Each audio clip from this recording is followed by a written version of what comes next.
Good morning all of you. Today in 9th class chemistry, आज हम 9th class chemistry में chapter है अपना स्ट्रक्चर ऑफ एटम और उसका पार्ट है 3। उसमें आज हम डिस्कशन करेंगे आइसोटोप्स के बारे में। इसके बारे में डिस्कशन करेंगे आइसोटोप्स। आइसोटोप्स क्या होते हैं? Isotopes are the atoms of same element which have same atomic number but different mass number. पहले इसकी डेफिनेशन लिख लो। The atoms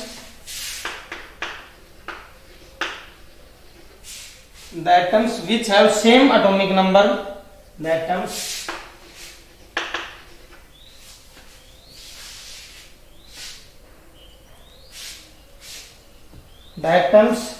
which have same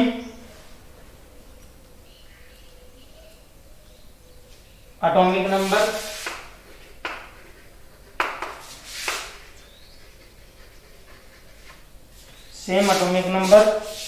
but different mass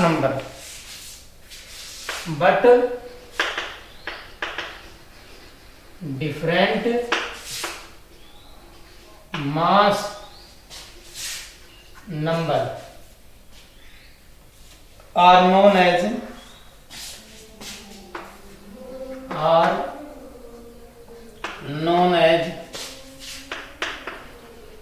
isotopes of the element, are known as isotopes of the element, are known as isotopes of the element। For example, जैसे हम discussion करते हैं तो ये हाइड्रोजन के 3 isotope होते हैं, comma करके। कार्बन के आपके ये देखो, कार्बन के भी 3 ही आइसोटोप होते हैं।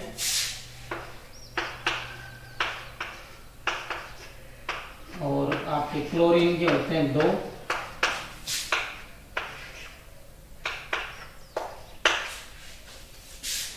तो देखो, सबसे पहले आइसोटोप्स के बारे में हम डिस्कशन कर रहे थे।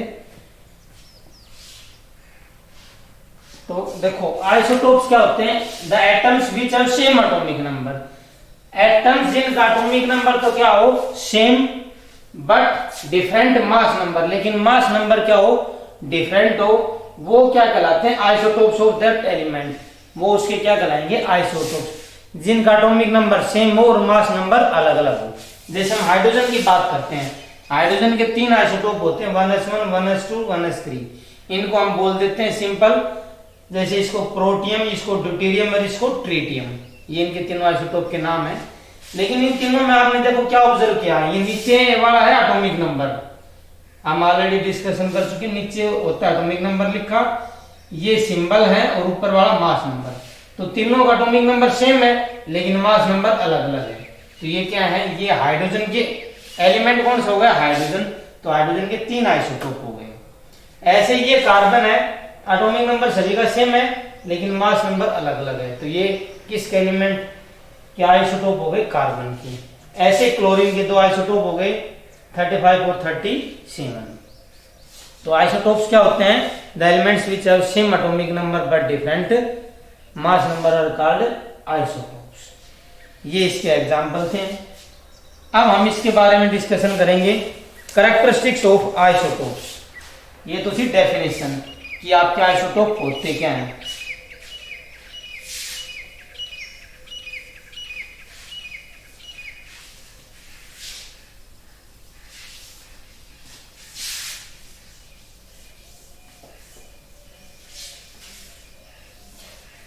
नेक्स्ट हम डिस्कशन करेंगे characteristics of isotope.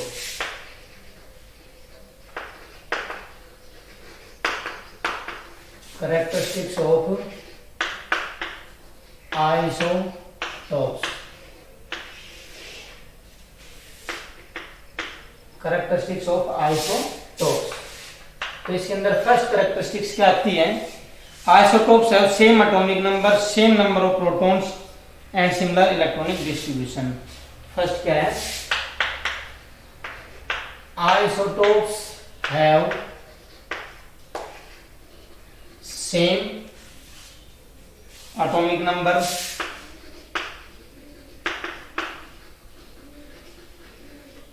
comma same number of protons, same number of protons and similar electronic configuration and similar electronic distribution.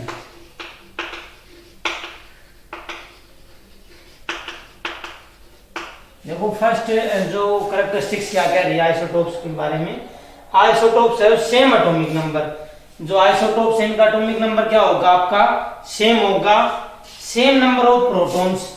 भाई एटॉमिक नंबर आपका जो एटॉमिक नंबर क्या होते हैं equal to number of proton, तो atomic number same है तो इसलिए सेम नंबर ऑफ प्रोटॉन्स रहेंगे एंड सिमिलर इलेक्ट्रॉनिक डिस्ट्रीब्यूशन। और अगर आपका कोई भी न्यूट्रल एटम है तो जितने प्रोटॉन है उतने क्या होते हैं इलेक्ट्रॉन, तो इसलिए आपके आइसोटोप्स के अंदर इलेक्ट्रॉन भी सेम रहेंगे, प्रोटॉन भी सेम रहेंगे और एटॉमिक नंबर भी सेम रहेगा। क्या होगा आइसोटोप के अंदर सेम एटॉमिक नंबर रहेगा, सेम नंबर ऑफ प्रोटॉन और same number of electrons. Electronic distribution का मतलब है same number of electrons. Next है they have same chemical properties, they have same chemical property। जो आइसोटोप्स हैं इनकी केमिकल प्रॉपर्टीज क्या होती हैं सेम होती हैं। सेम क्यों होती हैं देखो, क्योंकि इनमें देखो सेम नंबर ऑफ प्रोटॉन है, सेम इलेक्ट्रॉन है और आपका एटॉमिक नंबर भी सेम है। ये सारी चीजें सेम होने की वजह से इसकी केमिकल प्रॉपर्टीज भी क्या होती हैं आपकी सेम होती हैं। नेक्स्ट हम बात करते हैं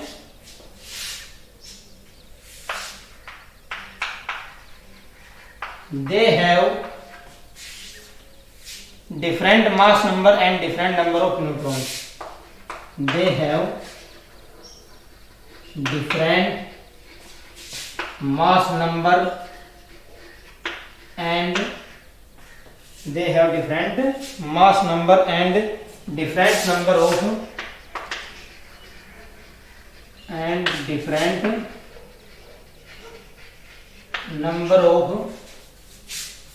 neutrons।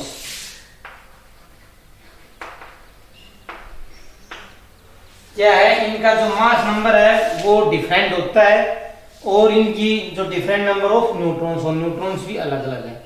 क्योंकि देखो जब आपका मास नंबर तो सभी का अलग अलग है, जब मास नंबर अलग होगा तो न्यूट्रॉन्स क्या होते हैं मास नंबर में इस एटॉमिक नंबर माइनस करते हैं, उससे क्या होता है आपके न्यूट्रॉन। तो मास नंबर अलग होगा तो नंबर ऑफ न्यूट्रॉन्स भी इनके अलग अलग आएंगे, तो इसलिए they have different mass number and different number of neutrons. इसके बाद दो इसकी कैरेक्टरिस्टिक्स और बचती हैं, अभी हमने 3 डिस्कशन कर ली हैं।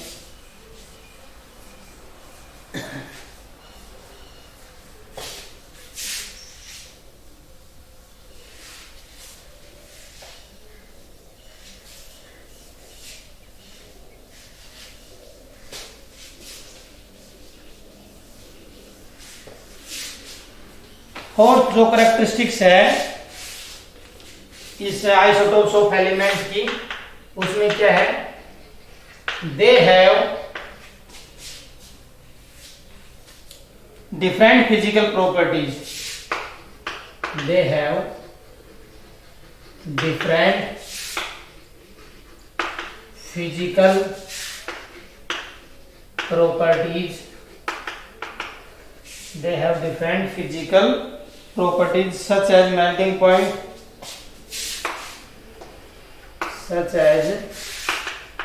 melting point, comma boiling point, comma density, etc. क्या कह रहा है ये नेक्स्ट पॉइंट में they have different physical properties. इनकी जो फिजिकल प्रॉपर्टीज क्या होती हैं, अलग अलग होती हैं। जैसे आपका मेल्टिंग पॉइंट है, बॉइलिंग पॉइंट है, डेंसिटी है, ये सारी क्या होती हैं, अलग अलग होती हैं इनकी जो फिजिकल प्रॉपर्टीज। फिजिकल का मतलब है जैसे जो हम जनरली बाहर से अपीयरेंस करते हैं, जैसे मेल्टिंग पॉइंट है, भाई मेल्ट कब होगा, कम टेम्परेचर पे, कम पिघलेगा ज्यादा पे, या आपकी बॉइलिंग पॉइंट है, डेंसिटी है, ये आपकी क्या होती हैं, अलग अलग होती हैं। क्यों? क्योंकि इन सभी का मास नंबर और नंबर ऑफ न्यूट्रॉन्स अलग अलग हैं, इस वजह से इनकी फिजिकल प्रॉपर्टीज भी क्या होंगी, डिफरेंट आएंगी। नेक्स्ट है they have different nuclear properties. They have different nuclear they have different nuclear properties due to different nuclear structures,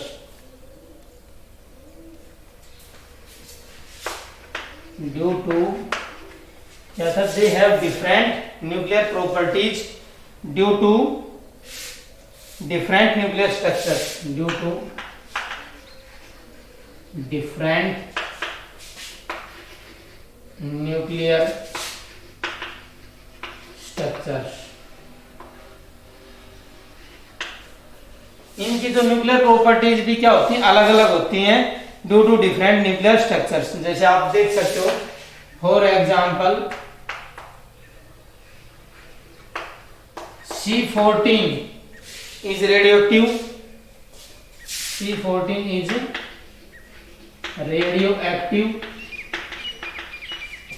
whereas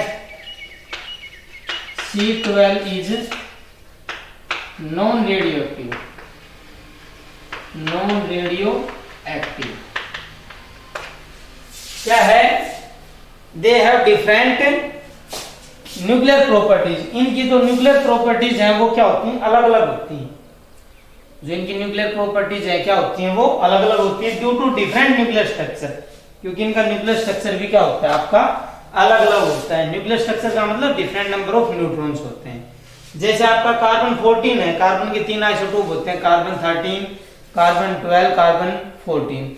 तो जो कार्बन 14 है ये आपका रेडियोएक्टिव होता है, जबकि कार्बन 12 है ये आपका नॉन रेडियोएक्टिव। तो ये थी आपकी कैरेक्टरिस्टिक्स ऑफ आइसोटोप्स। अब हम पढ़ेंगे applications of isotopes.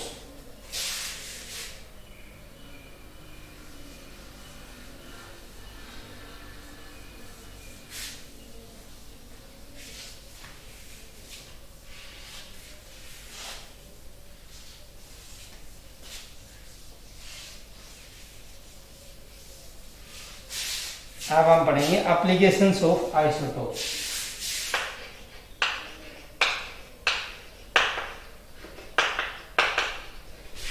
Applications of isotopes. Applications of isotopes के अंदर फर्स्ट क्या है, isotopes of some elements are radioactive in nature. Isotopes of some elements are radioactive in nature. Isotopes of some elements are isotopes of some elements are radioactive in nature. Are radioactive in nature. Radioactive in nature. Such isotopes are called radioisotopes. Such isotopes are called isotopes of some elements are radioactive in nature. Such isotopes are called radioisotopes. Radioisotopes. देखो क्या कह रहा है, isotopes of some element, जो कुछ element के isotope क्या होते हैं, radioactive in nature. Radio active का मतलब जिनसे आपका लगातार continuous alpha beta gamma particles का मिश्रण होता है, वो आपके क्या कहलाते हैं, रेडियो एक्टिव सब्सटेंस। क्या होते हैं? रेडियो एक्टिव का means the particles which emit continuously alpha beta and gamma particles are called radioactive. तो जो आइसोटोप्स हैं सम एलिमेंट के, वो क्या होते हैं? Radioactive in nature. क्यों? Isotopes of some element are radioactive, और इन तरह के आइसोटोप्स को हम क्या बोलते हैं? Radio isotopes. इसकी कुछ एप्लीकेशंस हैं।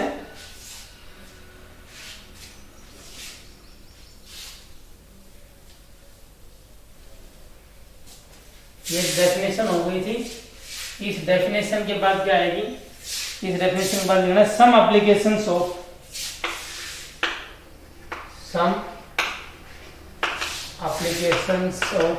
these isotopes। Some applications of these isotopes are given as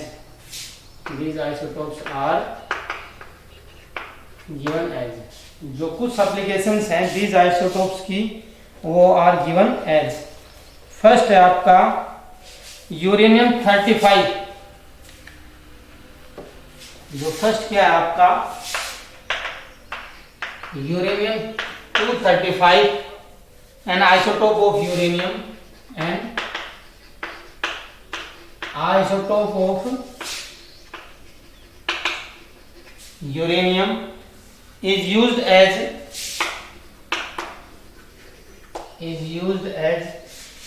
nuclear fuel in the nuclear reactor। is used as nuclear fuel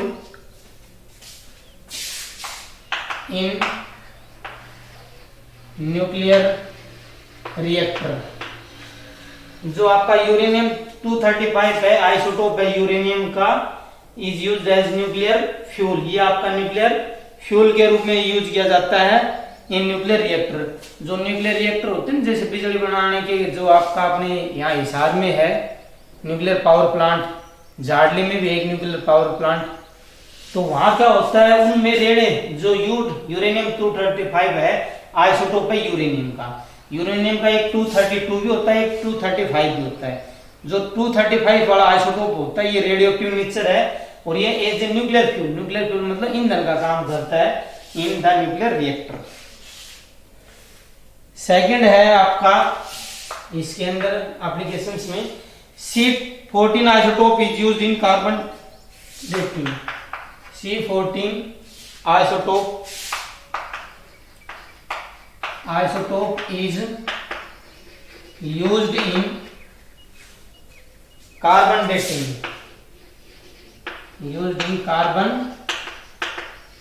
dating। जो आपका कार्बन C14 आइसोटोप होता है, कार्बन का जो C14 जो आइसोटोप होता है, वो किस में यूज किया जाता है? कार्बन डेटिंग का। जैसे कोई भी फॉसिल फ्यूल है, उसकी हमें अगर उसमें कार्बन की अमाउंट या उसकी हमें एज अगर डिटरमाइन करनी है, तो उसमें C14 आइसोटोप यूज किया जाता है। इसकी अभी दो एप्लीकेशंस और भी हैं, वो मैं और लिख रहा हूं one by one.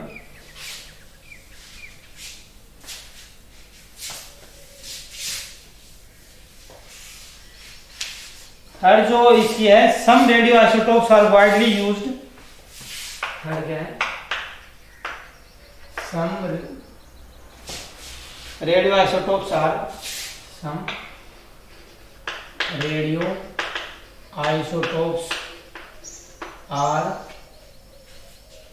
widely used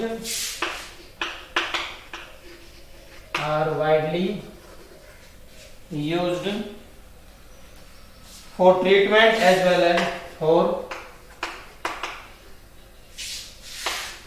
treatment as well as some radioisotopes are widely used for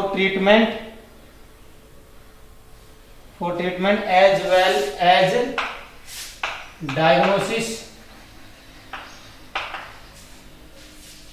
diagnose करने में of fatal diseases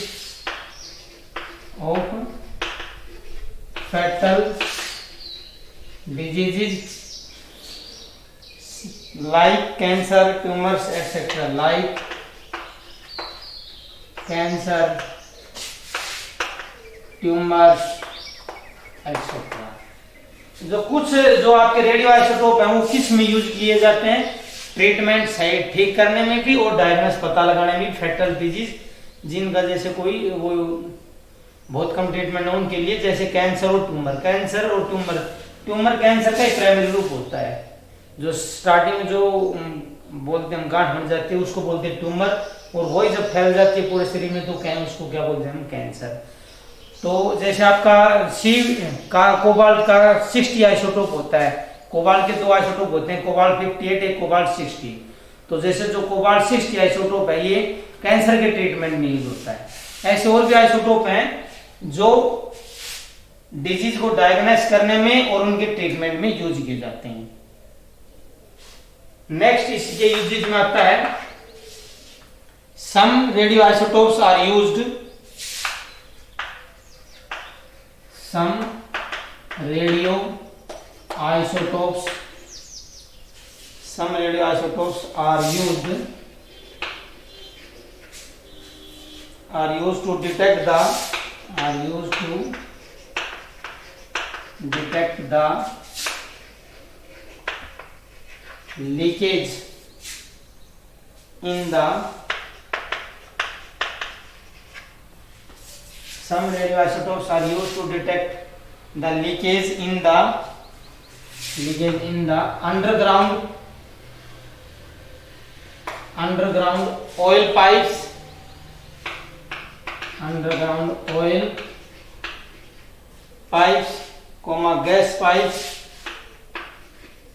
gas pipes or water pipes